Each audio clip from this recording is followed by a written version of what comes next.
That driveway is now a community staging lane, and you will move your personal vehicles off it by Friday, or we tow them at your expense. That was Brenda Wills, president of the Pinnacle Ridge Homeowners Association for 9 years running, standing on my own gravel apron in a white quilted vest and pearl studs at 7 in the morning, reading off a clipboard like she was announcing a verdict. The driveway she was claiming ran up to my garage, on my deeded lot, on a mountain road that the county had stopped plowing past the cattle guard 2 decades ago. She wanted it for snow trucks. What she did not know, what nobody in that association had bothered to look up in the 11 years since the developer folded, was that the snow trucks she was counting on were mine. I owned the plow contract. I owned the trucks. I owned the easement she was standing on. So, I want to ask you something before I tell you the rest. If a woman in pearls told you to surrender your own driveway to equipment you secretly held the title to, would you have corrected her on the spot? Or would you have let her keep talking? I let her keep talking. Stay with me, because the quiet part is the part that mattered. My name is Walt Hagen. I am 61 years old. For 34 years, I ran a small grading and snow removal outfit out of a metal shop at the bottom of the canyon. 2 trucks and a loader and a road grader I rebuilt twice. I retired the company name, but not the iron. I own 11 acres at the top of Pinnacle Ridge Road, a log house my wife Carol and I framed ourselves in the summer of 1991. And I hold the private maintenance easement over the upper half-mile of that road, recorded the year the subdivision was platted. Carol passed 4 winters ago. My granddaughter Maya, who is 15 and lives with me now, was the one who heard Brenda that first morning and stood at the kitchen window writing the time down on the back of a feed receipt, because she had watched me do the same thing for years. Let me tell you about the morning Carol and I first drove up that road, because it explains why I would not give an inch of it to anyone. It was June of 1990. We had a borrowed flatbed loaded with our whole life and a thermos of coffee gone cold, and the road above the cattle guard was just 2 ruts in the grass then, washed out in 3 places from snowmelt. I had to get out twice and shovel a path before the truck would climb it. Carol sat in the cab with the map across her knees and read me the property pins. And when we crested the last switchback and saw the bench of flat ground where the house would go, with the whole canyon falling away below it and the peaks still holding snow in summer, she did not say anything for a long minute. Then she said, "We are going to die here, Walt, of old age, a long time from now." She was half right. She died here 4 winters ago, in the bedroom we framed with our own hands. And I am still here, and the road that brought us up is the road I have kept open ever since. So when a woman in pearls told me my driveway was a community staging lane, she was not talking about gravel. She did not know that, and I did not expect her to. A person cannot know the weight of ground she never carried anything across. We framed the house the next summer in 1991, the 2 of us and a framing crew of 4 I hired out of the canyon, in 11 weeks between the snow going off and the snow coming back.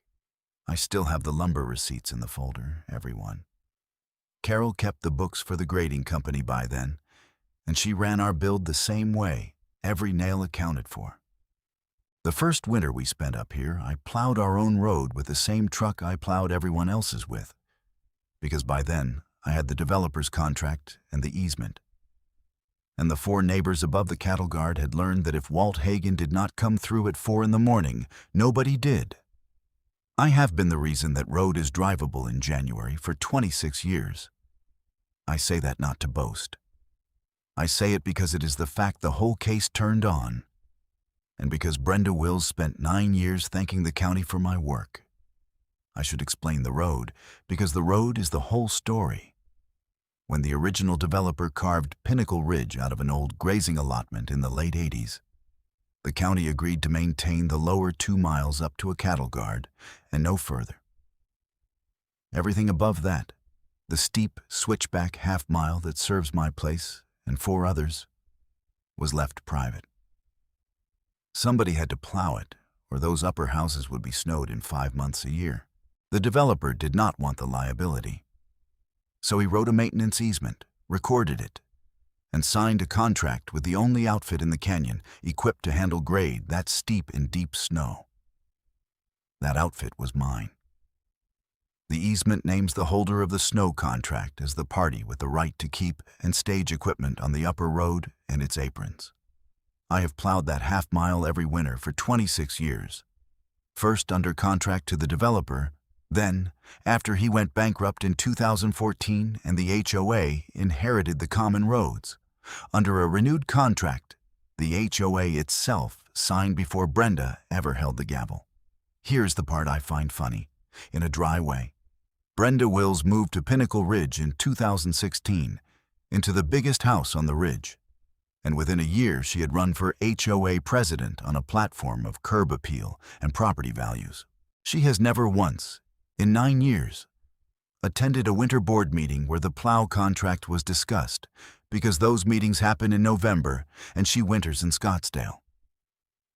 Every spring, she comes back to a perfectly clear road and assumes the county did it. She has thanked the county road department, in writing, in the newsletter, 3 separate times. The county does not plow that road, I do. I have the canceled checks from the HOA's own account, made out to my company going back to 2017. So when she planted herself on my apron that morning and informed me my driveway was being absorbed into a community staging lane for snow trucks, what she was actually doing was trying to seize the staging area for the very equipment that lived in my barn. She thought she was requisitioning county assets. She was requisitioning mine. And she had no idea. I did not tell her that. I want to be honest about why.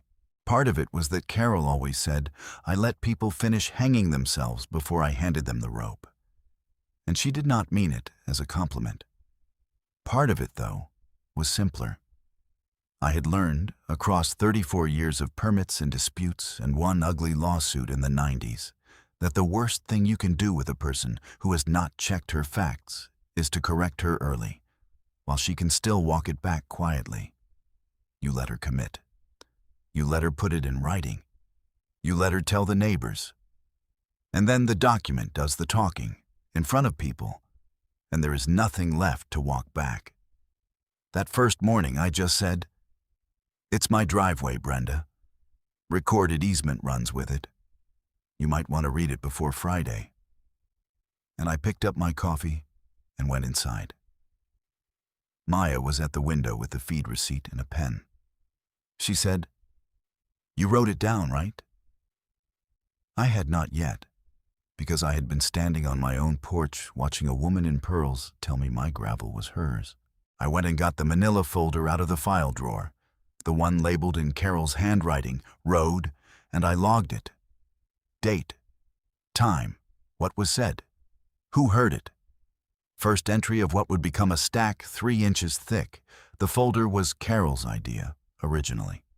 Back in 1996, a neighbor 2 lots over tried to claim our well, said his grandfather had dug it and the paper had been lost. And for 18 months we fought it with a shoebox of disorganized receipts and a memory that did not hold up as well as we thought it would. We won in the end, because the original well permit turned up in a county file. But it cost us a summer and most of our savings and a friendship. And Carol came out of it changed about paper. After that she filed everything. She bought the steel cabinet and the manila folders, and she labeled the first tab herself, well, and then road, and then a dozen more. And she wrote the date on every page that went in. Permits, surveys, the recorded easement, every plow invoice, every letter from every neighbor, every receipt for every load of gravel. When she got sick, she made me sit at the kitchen table and she went through the whole drawer with me, tab by tab, so I would know where everything was. And she made me promise to keep the habit after she was gone. I keep it. Maya keeps it now too, which is the part Carol did not live to see and would have been proudest of. That folder is not a small thing in this story. That folder is the whole engine of it, and a woman who died 4 winters ago is the one who built the engine. The Tuesday after the Friday deadline, a fine appeared in my mailbox. $200 for failure to comply with a community access directive. I photographed it, logged it, filed it, and paid nothing. Because you cannot be fined for refusing to surrender your own property to your homeowners association. That was incident 1, formally counted. I should tell you what was really going on, though it took me most of that winter to understand it. Because Brenda did not announce it, and I had to dig. Her husband, Greg Wills, is a developer. Quietly, through a holding company, he had been buying up the 4 other Upper Road parcels as their elderly owners died or moved to assisted living. By that spring, he held 3 of the 4. His plan, which I pieced together from county filings Maya helped me pull, was to consolidate the top of the ridge into a luxury micro-development, 8 high-end cabins on what is now 5 lots, and market them as ski and winter properties with year-round road access. The one thing standing between Greg Wills and his 8 cabins was the road. He needed it widened, repaved, and plowed on a schedule a county would never fund and a private easement holder would never agree to. He needed control of the Upper Road, and the Upper Road's maintenance, plowing, and staging rights belonged, by recorded instrument, to me. So the snow truck staging lane was never about snow. It was the first move in taking the road. If Brenda could establish that my driveway and apron were community staging area, she could argue the easement had migrated to the HOA, that the Upper Road was a common property, that the plow contract was a community service the board could reassign to Greg's company. It was a paperwork land grab, dressed up as winter logistics. And it depended entirely on nobody reading the recorded easement closely enough to notice who actually held the contract. I did not confront them. I filed. The escalations came on a schedule you could almost set a watch by. In March, the second fine, $400 this time, for the same supposed violation, doubled for being a repeat. Logged and filed. Incident 2. In April, Brenda sent a man up the road in an HOA polo shirt with a clipboard, calling himself the Community Compliance Inspector, who walked my apron taking photographs and measuring my driveway width with a wheel. I came out onto the porch with my own camera and stood at a polite distance and filmed him filming me. He was a soft-handed man in pressed khakis and white running shoes, picking his way across my gravel like it might stain him. And he had the kind of laminated badge you can order off the internet for $9 clipped to his shirt. He clicked the measuring wheel down my driveway and made a note and clicked it back. "This staging lane is going to need to be 40 feet wide," he said, not looking up. "Your garage is encroaching. It's a non-compliant structure obstructing community access. You'll want to plan for its removal." I asked him what license he held to inspect anything. He looked up then. He said he was authorized by the board. I said that was not a license, and asked again. He did not have one. He could not name an agency, a certification, or a statute. He worked, it turned out, when I pulled the plate off the truck he came in, for Greg's holding company. He was a developer's man in a borrowed HOA shirt, measuring a driveway he had no authority to measure, for a garage he had no power to remove. I thanked him for his time and kept filming until he drove off. The plate traced back, in the county records, to the same LLC buying up the parcels. Incident 3, and the first hard thread connecting Brenda's clipboard to Greg's money. I sat at the kitchen table that night with Maya, and we matched the plate to the filings, and she said, "So the inspector and the lady are the same people." They were. She wrote it on the index card she had started keeping, the one that tracked who was really who. That same week, I got the first phone call. I was under the loader greasing the front pins when Maya brought the phone out to the shop and held it up and mouthed the word feed store. It was Dale Pruitt, who runs the feed store down in the canyon and has bought hay and gravel from me for 30 years. His voice was tight, the words coming in short pieces the way a man talks when he's angry and trying not to be. "Walt, you got a minute? There's a woman in here. Pearls. White vest. Says she's the HOA up your way." A pause, and then lower, like he had turned away from the counter. "Says you're running an illegal commercial trucking operation out of a residential lot. Says if I keep selling to you, I'll get named in some nuisance action. Wanted me to cut you off." "Walt, what in the world is going on up there?" I told him to take a breath and tell me exactly what she said. He did.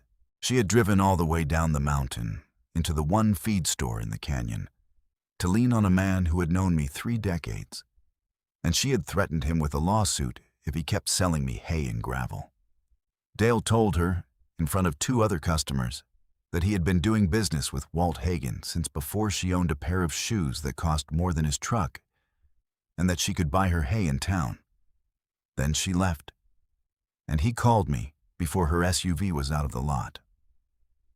I logged the call, the date, the time, what Dale heard, Incident 4. Then I asked him if he would be willing to write down what she said while it was fresh in his mind. He did better than that. He wrote it out longhand on feed store letterhead, signed it, dated it, and had his wife notarize it the next morning. And he drove it up the mountain himself and put it in my hand.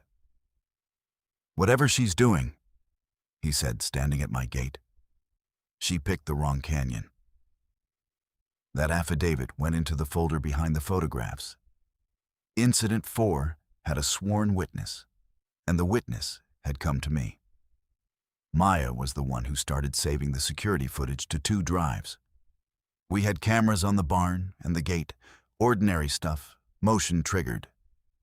She set up a routine where every Sunday she copied the week's clips to a drive she kept in her room, and a second one we kept in the gun safe with the deed and the easement. 15 years old. She labeled the folders by date. Carol would have liked her enormously. In May, the lawsuit came. The HOA, through its attorney, filed a civil action seeking a declaration that the upper road and its aprons were common areas subject to board control, and an injunction barring me from, quote, obstructing community access with personal equipment and structures. They wanted my driveway, my barn, and the road, and they wanted a judge to call it theirs. The filing did not mention that the equipment they called an obstruction was the plow fleet that kept the road open, or that I held the contract to keep it open, or that the easement named me. It just asserted the road was common and I was in the way. Incident 5. And now the count had teeth, because now it was in a courthouse. I want to be clear that I never raised my voice through any of this. I want to be clear because the temptation was constant. The week the lawsuit landed, Brenda held a special meeting of the association in the clubhouse down by the lower gate.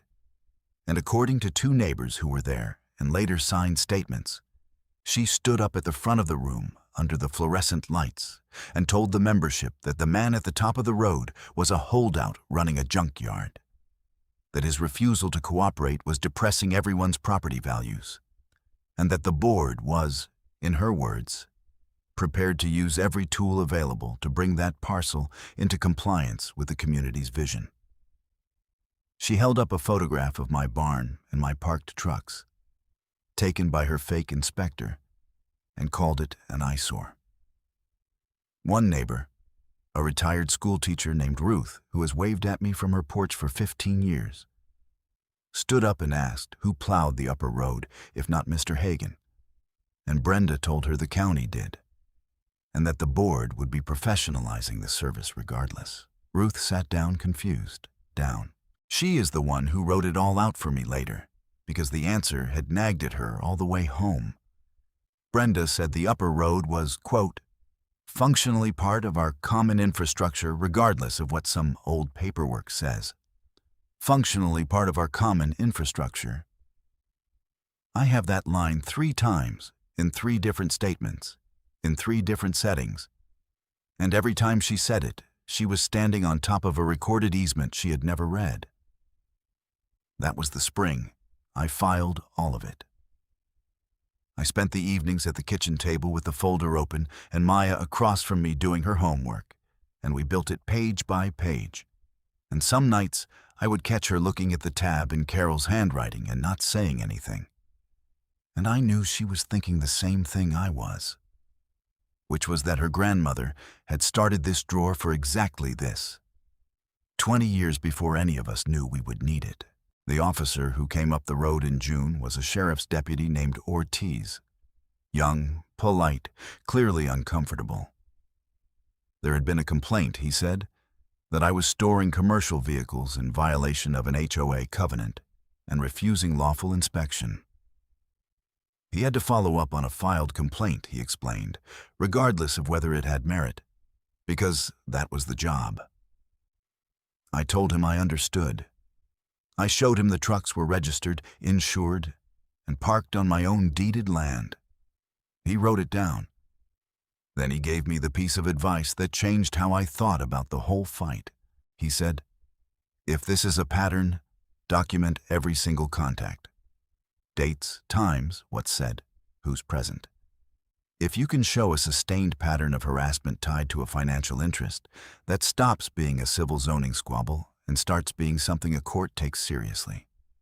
You need it documented, you need it dated, and you probably need about a dozen clean incidents before anybody upstairs will treat it as a pattern instead of a feud."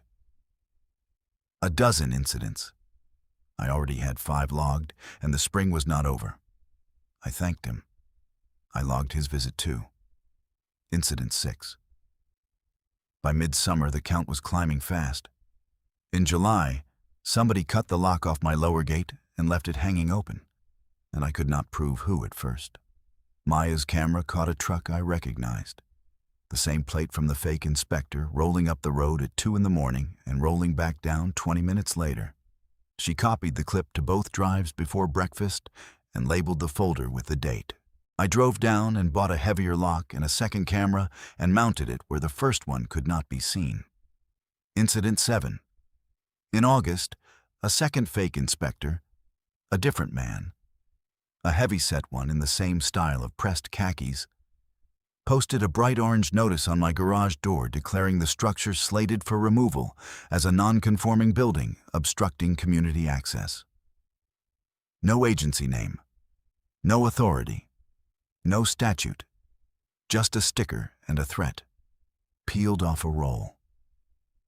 I photographed it next to a tape measure for scale, the way you photograph anything you might have to prove the size of later, and I filed it, and then I peeled it off and filed that too.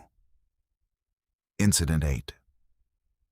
The same month, the HOA's attorney sent a letter demanding I cease, quote, all snow removal operations on the upper road, asserting the board would be contracting that service to a, quote, qualified community vendor beginning that winter.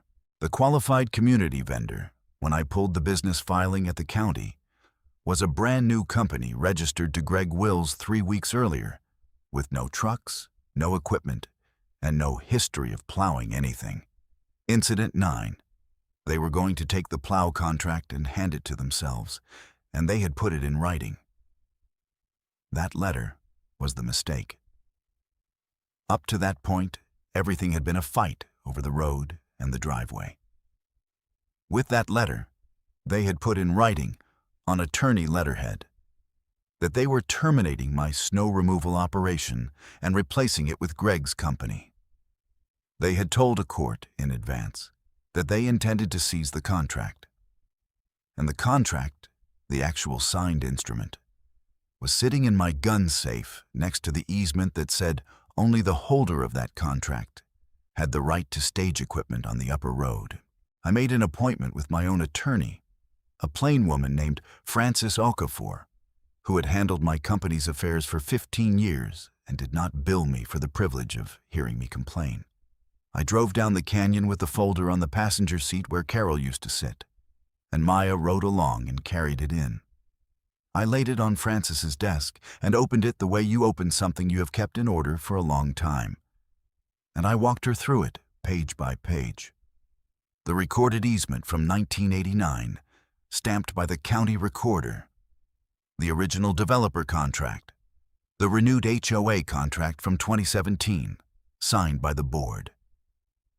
That Brenda had never read because she was in Scottsdale that November and every November since. The canceled checks from the HOA's own operating account, made out to my company, signed on the association's behalf, 8 winters in a row. The 9 logged incidents, each with its date and time and what was said. Dale's notarized affidavit, Ruth's statement and the other neighbors. The footage on the drive.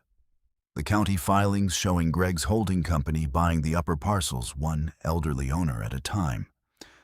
The business registration for Greg's 3-week-old plow company with no trucks. Francis read for a long time without saying anything. She is not a person who fills silence. She turned the pages slowly, and at the canceled checks she stopped and went through every one. And at the business registration, she stopped again. Then she squared the stack, set it down, and looked at me. Walt, let me make sure I have this right. They sued you to take a road you hold a recorded right to maintain. They're trying to terminate your snow contract and hand it to a company the board president's husband formed 3 weeks ago. And the association itself has been paying you to plow that road for 8 years out of its own account. She tapped the checks. Do they know you own the trucks? Do they understand that the equipment they keep calling an obstruction is the only equipment in this canyon that can keep their road open? No, I said. I don't think anyone ever checked. She almost smiled, which for Francis is a rare weather event. Then let's not tell them until the hearing. Let them walk all the way in.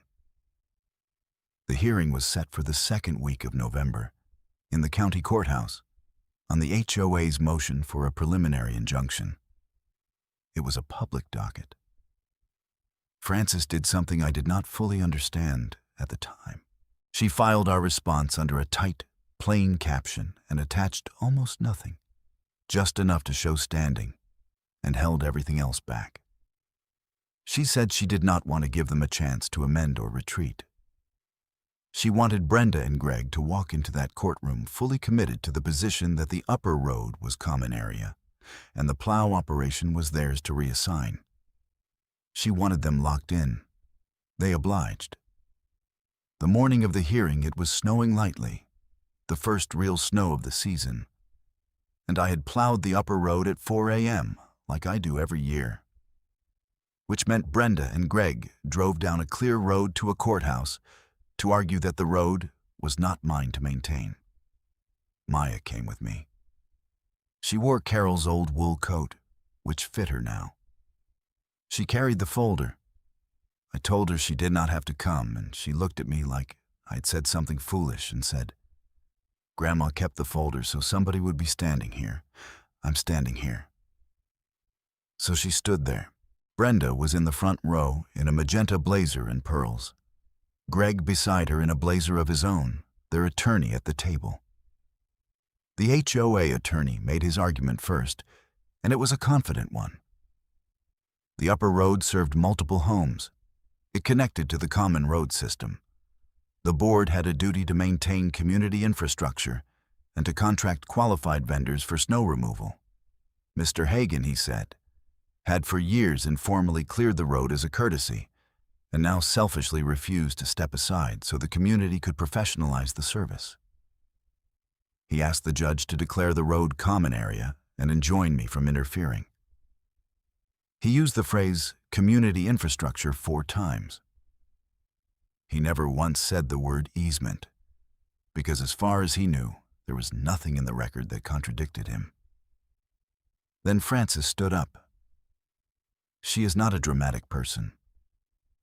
She walked to the clerk and laid down 3 documents and asked that copies be handed to the court and to opposing counsel. The first was the recorded maintenance easement from 1989, stamped and recorded with the county, naming the holder of the Upper Road snow removal contract as the sole party entitled to maintain, plow, and stage equipment on the Upper Road and its aprons. The second was the snow removal contract itself, signed by the Pinnacle Ridge Homeowners Association in 2017, naming Walter Hagen and Hagen Grading as that contract holder, for a term that had automatically renewed every year since and was current. The third was a stack of canceled checks from the HOA's operating account, made out to Hagen Grading, signed on behalf of the association, 8 winters in a row. The judge read the easement. The courtroom was very quiet. You could hear the radiator ticking and a chair creak somewhere in the back. He set down the easement and picked up the contract, and he read that slowly, top to bottom, turning it over to see the signatures. And then he looked at the canceled checks for what felt like a full minute, fanning them once with his thumb the way you count money. Nobody said anything. Brenda had stopped looking at the bench and started looking at the checks in front of her. Greg had stopped looking at anything. Maya, beside me, had both hands folded on top of the closed folder in her lap, the way her grandmother used to fold hers, and she did not move. Then the judge looked over the top of his glasses at the HOA's attorney and asked the only question that mattered. "Counsel, your client is asking me to declare this road common area so the board can contract snow removal to a qualified vendor. Are you aware that your own client signed a contract naming Mr. Hagen as that vendor and has been paying him out of the association account for 8 years? The attorney did not have an answer. He turned and looked at Brenda. Brenda was looking at the canceled checks in front of her like they were written in a language she had never seen, which, in a sense, they were, because she had never looked at them.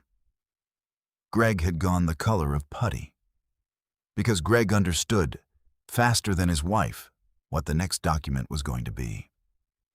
And Francis laid it down. The business registration for Greg's 3-week-old plow company, and then the county filings showing his holding company buying up the upper parcels. And she said, in the flattest voice you ever heard, "Your Honor, the party seeking to seize this contract is the spouse of the board president, and he formed a company to receive it 3 weeks before this suit was filed. We'd ask the court to take note of that." The judge took note of it. He denied the injunction from the bench. He found that the Upper Road was subject to a recorded private maintenance easement, that the easement named the snow removal contract holder as the party with staging and maintenance rights, that the contract holder was me, that the association itself had signed and paid that contract for 8 years, and that there was no basis whatsoever to declare the road common area. He went further. He said that the evidence of a board officer's spouse forming a company to receive the very contract the suit sought to seize raised serious questions of self-dealing, and he referred the matter to the county for review of the association's conduct. Then he did the thing I will remember. He looked at me, an old man in a clean shirt with his granddaughter beside him, and he said, "Mr. Hagen, thank you for keeping that road open. The court is aware you plowed it this morning." That was all. I did not say anything. I did not have to. The paper had said it. Here are the 2 numbers I want you to hold next to each other. In 9 years as president, Brenda Wills collected $0 in fines from me, because every fine she levied was void the moment it was issued. And the recorded easement that ended the case was stamped in 1989, 27 years before she ever moved to the Ridge. And on the other side, Greg Wills had spent something north of $2 million buying up 3 parcels for a development that could not exist without a road he did not control, and now never would. He had a half-built plan, 3 cabins worth of permits already pulled, and no legal way to plow the only road in. $0 collected against me. 2 million sunk into a scheme that died on a recorded instrument older than his marriage. The consequence fell exactly where they aimed it. The county review that the judge referred turned into a real inquiry, run by a planning office that did not appreciate being told it was the one plowing a road it had never touched. Greg's holding company had pulled grading permits for the upper road on the strength of an HOA resolution claiming control it did not have. And when that control evaporated in open court, the permits were pulled with it. A development needs a road. Without a legal right to maintain or even plow the only road in, the 8 cabins were 8 cabins on a private easement Greg could not use in a place that is snowed in 5 months a year. The financing fell through that winter. The bank does not lend on a luxury project that cannot be reached in January. By spring, there was a for sale sign on the big house at the top of the ridge. The biggest house on Pinnacle Ridge. The one Brenda had run her campaign of curb appeal out of. The 3 upper parcels Greg had bought went back on the market at a loss, one at a time, the same way he had bought them.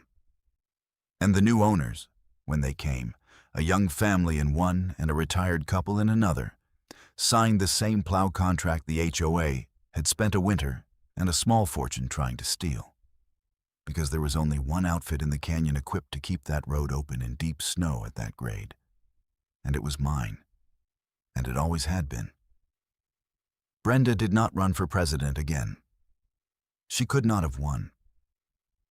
The board, reconstituted with 3 new members who had actually read the easement, sent me a 1-line letter thanking me for my continued snow removal service to the community.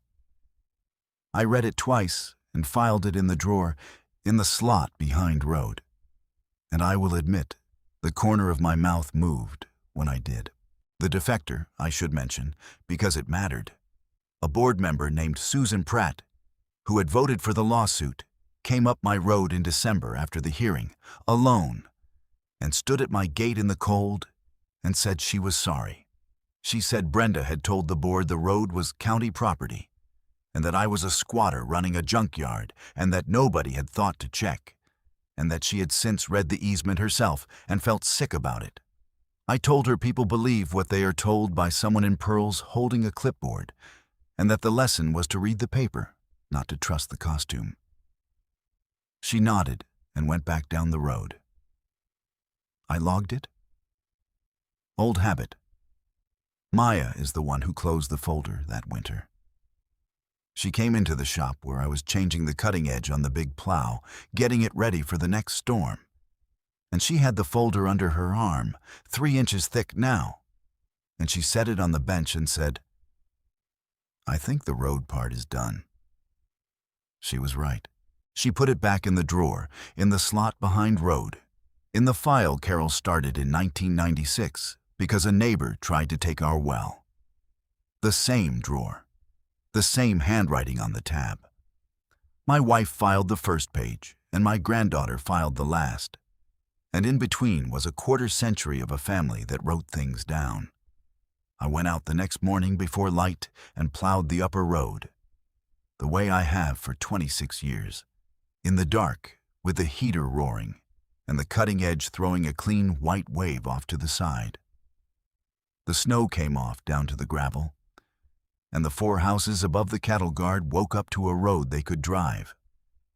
And not one of them knew or needed to know that the man who cleared it had nearly had it taken from him by a woman who never read the paper. That is how it is supposed to work. The road just gets plowed. The people who keep it open do not need a parade. They need a deed, a contract, and a drawer. So here is the lesson, plainly, because I promised you one at the start. If you own land at the end of a private road, find the easement and read it, the actual recorded instrument. Not what the neighbors say it means. Pull it from the county recorder for a few dollars and keep a copy where it will not burn. If you hold a contract, keep the signed original and every canceled check that proves it was honored, because the checks are the part nobody can argue with. When someone with a clipboard tells you your property is functionally theirs, do not argue and do not surrender. Write down the date, the time, and the words, and file it. Build the folder before you need it, because the day you need it is too late to start. The costume is loud and the paper is quiet, and the paper wins every time. But only if you kept it. If you have stood at your own gate while someone in pearls told you it was theirs, tell me about it below. I read everyone. Subscribe if you want the next one, because next week I am telling you about the woman who tried to charge a rancher for the rain that fell on his own land, and what the water judge said when he unrolled a map from 1911. Until then, read your deed, keep your folder, and plow your own road.